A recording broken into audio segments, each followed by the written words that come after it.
Hello friends, मैं grade F classes से Arun sir बोल रहा हूँ।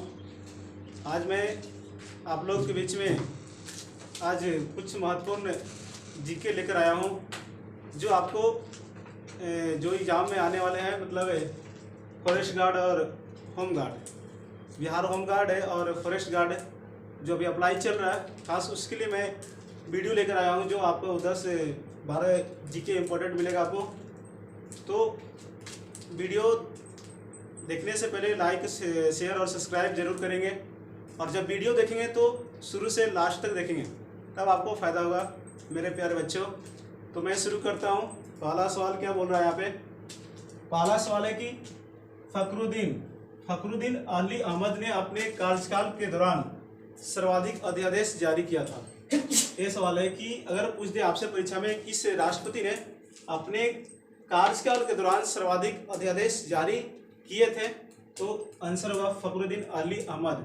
कौन सा आंसर होगा? फखरुद्दीन अली अहमद। तो दोस्तों यहाँ पे याद रखिए, एक सवाल और पूछते हैं, अध्यादेश जारी करता है राष्ट्रपति, अनुच्छेद पूछ दे तो 123 कितना होगा दोस्तों? 123 याद रखेंगे। 1 2 3 अध्यादेश जारी करेगा राष्ट्रपति 123। जस्ट इसका उल्टा पूछेगा राज्यपाल पूछ देगा कि अध्यादेश जारी करेगा। अनुच्छेद कितना बोल रहा है? तो 213 कितना? 213। इसका कर रहे हैं 123 में एक ट्रिक मालूम होगा दोस्तों, 123 प्लस 90 कर देंगे। अगर इसमें 200 अनुच्छेद से ऊपर आता है तो उसमें 90 ट्रिक्स जोड़ेंगे अलग से। राष्ट्रपति अध्यादेश जारी करेगा 123, तो उसमें ऐड करेंगे 90, तो कितना आएगा? 213। क्लियर है? अनुच्छेद कितना? 213। राज्यपाल अध्यादेश जारी करेगा 213। ठीक है, यानी सवाल ये था ना आपको कि फखरुद्दीन अली अहमद ने अपने कार्यकाल के दौरान सर्वाधिक अध्यादेश जारी किए थे, ये आपका सवाल था। और ये असमिया मैंने असम में राज्य से संबंधित है, फखरुद्दीन अली अहमद। ठीक है, अब नेक्स्ट क्या बोल रहा है कि अनुच्छेद 280 के तहत वित्त आयोग का गठन किया जाता है। ये सवाल है, मोस्ट है, याद रखेंगे कि आपसे पूछे परीक्षा में कि वित्त आयोग का गठन अनुच्छेद कितना बोल रहा है, तो 280 बोल रहा है। ठीक है, अब जस्ट 280 वित्त आयोग का गठन कौन करता है? तो राष्ट्रपति करता है। कौन करता है? तो राष्ट्रपति करता है। वित्त आयोग का गठन राष्ट्रपति करता है। अब वित्त आयोग का गठन कितने वर्ष के लिए राष्ट्रपति करता है? तो 5 वर्ष के लिए। कितना? 5 वर्ष के लिए वित्त आयोग का गठन करता है राष्ट्रपति। तो मेरे प्यारे बच्चों, अभी याद रखेंगे कि अभी पूछ दे कि अभी वर्तमान में 15वें वित्त आयोग का जो है कौन है, तो NK सिंह, नंद किशोर सिंह। और 14वें वित्त आयोग का अध्यक्ष कौन है? YV रेड्डी। याद रखेंगे। और जो 15वें वित्त आयोग का कार्यकाल जो माना गया वो 2020 से 2025 माना गया। अपन आपसे पूछे कि प्रथम वित्त आयोग का जो प्रथम वित्त आयोग के अध्यक्ष कौन था? तो KC नियोगी। याद रखेंगे। और प्रथम वित्त आयोग का गठन हुआ था 1951 में। मेरे प्यारे बच्चों, इस तरह ऐसे याद रखेंगे। अब आपसे पूछे कि वित्त आयोगों में एक अध्यक्ष और 4 अन्य सदस्य होते हैं। 4 अन्य सदस्य और 1 अध्यक्ष होते हैं, याद रखेंगे। ठीक है, वित्त आयोग का गठन करता है राष्ट्रपति। ठीक है, अब चलेंगे नेक्स्ट। क्या बोला है? केंद्रीय सांख्यिकी संगठन की स्थापना कब की गई थी? ये सवाल आपसे परीक्षा में पूछे कि केंद्रीय सांख्यिकी संगठन की स्थापना, जिसको बोलते हैं CSO, तो की स्थापना कब की गई थी? तो 1951 में। कब की गई थी? 1951 में। इस तरह ऐसे याद रखेंगे। अब आपसे पूछ दे परीक्षा में कि जो भारत की राष्ट्रीय आय की गणना कौन करता है? तो CSO करता है, केंद्रीय सांख्यिकी संगठन। अब आपसे परीक्षा पूछ दे कि केंद्रीय सांख्यिकी संगठन का मुख्यालय कहाँ है? तो दिल्ली। कहाँ? दिल्ली। इस तरह ऐसे याद रखेंगे। अब नेक्स्ट चलेंगे। नेक्स्ट क्या बोला कि हमारी पृथ्वी पर 360 डिग्री देशांतर में बांटी हुई है। कितने डिग्री में? 360 डिग्री देशांतर में बांटी हुई है हमारे पृथ्वी पर। आपसे पूछ दे कि कुल कितने देशांतर है? तो 360 डिग्री देशांतर है। अब आपसे पूछ दे कि कुल कितने अक्षांश है पृथ्वी पर? तो 180। और देशांतर की बात यहाँ पे हम लोग करेंगे कि 360 कुल देशांतर है, तो 180 आपका क्या बोलते हैं? 180 देशांतर आपको पूरा 180 देशांतर पश्चिम में मतलब खींची गई है। इस तरह ऐसे याद रखेंगे।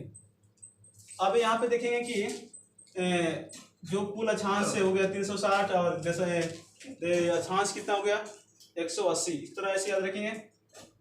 अब ये देखेंगे कि आपसे पूछ रहे यहाँ पे एक चीज और पूछ रहे, दो देशांतर रेखाओं के बीच की दूरी को क्या बोलते हैं? तो गोरे बोलते हैं। क्या बोलते हैं? गोरे। दो देशांतर रेखाओं के बीच की दूरी को गोरे बोलते हैं। और आपसे अब पूछते हैं कि 1 डिग्री देशांतर को पार करने में कितना समय लगता है? तो 4 मिनट लगता है। कितना मेरे प्यारे बच्चों? 4 मिनट लगता है 1 डिग्री देशांतर को पार करने में। ठीक है। अब चलेंगे हम लोग की कर्क रेखा और मकर रेखा के क्षेत्र को उष्ण कटिबंध कहा जाता है। आपसे पूछे परीक्षा में कि कर्क रेखा और मकर रेखा के बीच के क्षेत्र को क्या कहा जाता है? तो उष्ण कटिबंध क्षेत्र कहा जाता है। इस तरह ऐसे याद रखेंगे। अब ये कर्क रेखा और मकर रेखा, कर्क रेखा को बोलते हैं 23.5 डिग्री उत्तरी अक्षांश और मकर रेखा को 23.5 डिग्री दक्षिणी अक्षांश बोलते हैं हम लोग। ठीक है। अब उष्ण कटिबंध के आपको कहा गया कर्क रेखा और मकर रेखा के क्षेत्र को उष्ण कटिबंध कहा जाता है। अब भारत की जलवायु कैसी है? तो उष्ण कटिबंधीय जलवायु है। भारत की जलवायु पूछ दे किस तरह है? तो उष्ण कटिबंधीय। और भारत जो स्थित है, भारत के बीचों बीच से कौन सी रेखा गुजरती है? तो कर्क रेखा गुजरती है। और कर्क रेखा मालूम है कि भारत के 8 राज्यों से होकर गुजरती है। कितने राज्यों से होकर? 8 राज्यों से होकर कर्क रेखा गुजरती है। चलेंगे नेक्स्ट है। आप देखें किसी नेक्स्ट क्या हो रहा है, किसी प्रदेश के अक्षांश की कोणीय दूरी को किससे मापी जाती है? सवाल है। आपसे पूछे कि किसी प्रदेश के अक्षांश की कोणीय दूरी को किससे मापी जाती है? भूमध्य रेखा से मापी जाती है कोणीय दूरी। इस तरह आप मान लिया कि इस तरह से बना लेंगे ग्लोब और ये मान लेंगे विषुवत रेखा है या भूमध्य रेखा है। इसको भूमध्य रेखा भी बोलेंगे और विषुवत रेखा भी बोलेंगे मेरे प्यारे बच्चों। तो एक कोणीय दूरी यहाँ से हम ले लेते हैं, यहाँ से लेते हैं कोणीय दूरी, यहाँ से इस तरह से अक्षांश बोल रहा है ना कि अक्षांश की कोणीय दूरी। तो अक्षांश की कोणीय दूरी से हम लोग पूर्व से पश्चिम इस तरह से मिला दिए तो एक क्या बन गया? अक्षांशीय, यानी उत्तरी गोलार्ध और दक्षिणी गोलार्ध दोनों में इस तरह ऐसे इधर से भी खींच सकते, कोई दिक्कत नहीं। कोणीय दूरी, इसको कोणीय दूरी बोलते हैं। यहाँ से भूमध्य रेखा से बीचों बीच लेकर ऐसे कोणीय दूरी खींच दिए पूर्व से पश्चिम, यानी पश्चिम से पूर्व। यानी आपको पूछ दे परीक्षा में कि अक्षांश किसको बोलते हैं? तो याद रखें पूर्व से पश्चिम खींची गई यानी विषुवत रेखा के समानांतर, पूर्व से पश्चिम खींची गई विषुवत रेखा के समानांतर को अक्षांश रेखा बोलते हैं। ठीक है। इस तरह ऐसे याद रखेंगे। और कुल कितने अक्षांश? 180 कुल अक्षांश, 90 उत्तरी गोलार्ध, 90 दक्षिणी गोलार्ध। इस तरह ऐसे याद रखेंगे। अब नेक्स्ट चलेंगे गोवा। नेक्स्ट क्या बोला कि राष्ट्रीय पक्षी दिवस कब मनाया जाता है? आपसे परीक्षा में पूछ दे कि राष्ट्रीय पक्षी दिवस कब मनाया जाता है? ये सवाल। तो 12 नवंबर को मनाया जाता है राष्ट्रीय पक्षी दिवस। अब किसके उपलक्ष्य में मनाया जाता है? तो डॉक्टर सलीम अली के जन्मदिन पर मनाया जाता है राष्ट्रीय पक्षी दिवस। नेक्स्ट क्या पूछ दे कि विश्व प्रवासी पक्षी दिवस पूछ दे। विश्व प्रवासी पक्षी दिवस 8 मई को मनाया जाता है। और 8 मई को एक और दिवस मनाया जाता है दोस्तों, याद रखेंगे। कौन सा? रेड क्रॉस दिवस। 8 मई को विश्व रेड क्रॉस दिवस 8 मई, विश्व प्रवासी पक्षी दिवस 8 मई। और अब यहाँ पे हम लोग राष्ट्रीय पक्षी दिवस 12 नवंबर को मनाया जाता है, जो डॉक्टर सलीम अली के जन्मदिन पर मनाया जाता है। अब आपसे पूछते हैं परीक्षा में कि किसको बोलते हैं भारत का बैट्समैन? भारत का बैट्समैन किसको कहा जाता है? तो डॉक्टर सलीम अली को कहा जाता है। इस तरह से याद रखेंगे। आप चलेंगे नेक्स्ट है। नेक्स्ट क्या बोल रहा है कि गोवा को मतलब राज्य का दर्जा कब दिया गया? ये सवाल आपसे कि गोवा को वर्ष मतलब राज्य का दर्जा कब दिया गया? तो आंसर इसका 1987 में। याद रखेंगे 56वें संविधान संशोधन 1987। क्लियर है।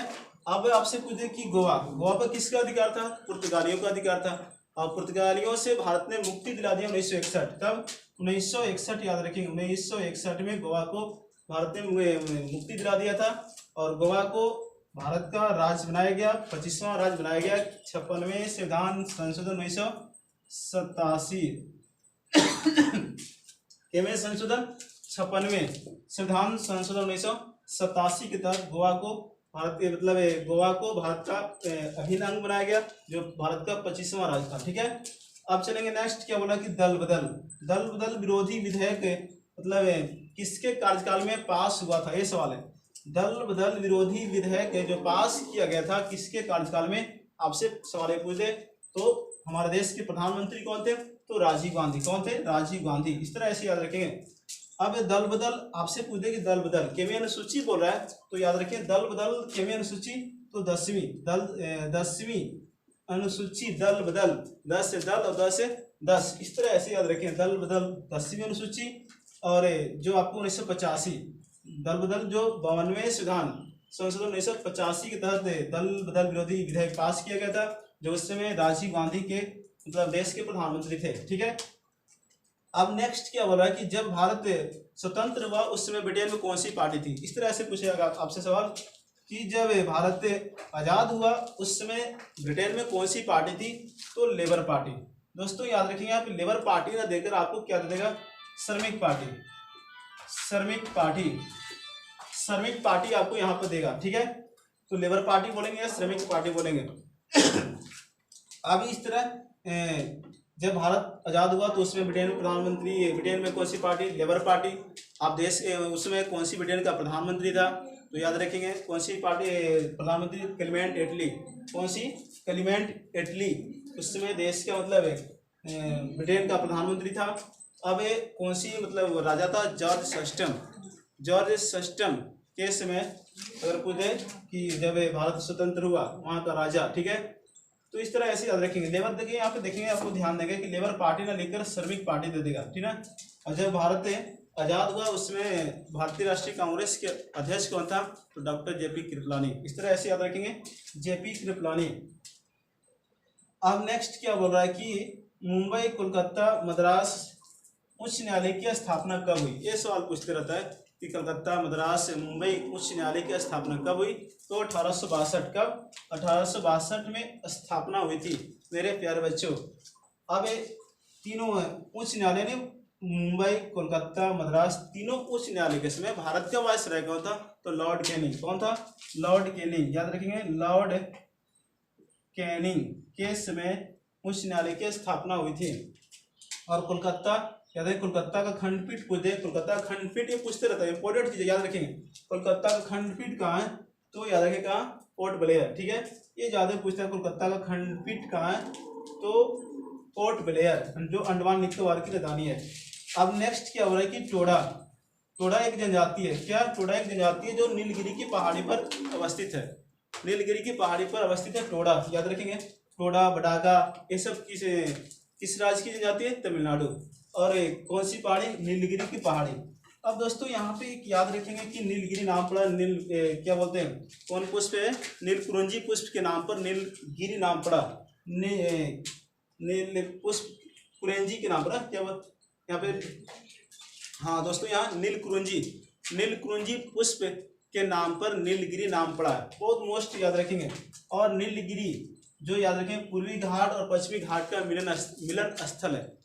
आपसे पूछे पूर्वी घाट और पश्चिमी घाट का मिलन स्थल कौन सा है, तो नीलगिरी की पहाड़ी। जो नीलगिरी की सबसे ऊंची चोटी आपसे पूछे तो डोडा बेटा। क्या, डोडा बेटा।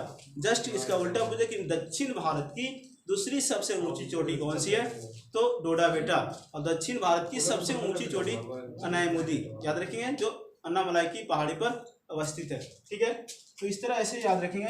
नीलगिरी क्लियर है, नीलगिरी जो कौन सी जनजाति, टोडा। ठीक है, और पूर्वी घाट और पश्चिमी घाट का मिलन स्थल नीलगिरी, इस तरह भी ऐसे याद रखेंगे। और नीलगिरी की सबसे ऊंची चोटी डोडा बेटा, जो दक्षिण भारत की दूसरी सबसे ऊंची चोटी है। तो दोस्तों इस तरह मैं आपको जो मोस्ट क्वेश्चन मैंने डिस्कशन किया, तो शायद आपको अच्छा लगा होगा।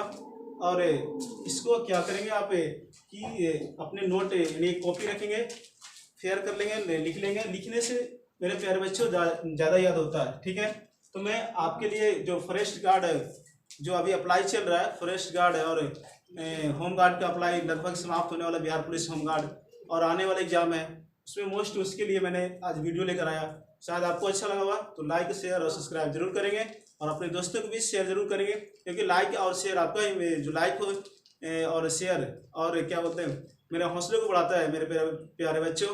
और जितने आप लाइक करेंगे, और कुछ अगर आपको कोई फॉल्ट आता है तो कमेंट बॉक्स में आप ज़रूर लिखेंगे, और जो गलतियां होती है वो कमेंट बॉक्स में आप मतलब बता सकते हैं।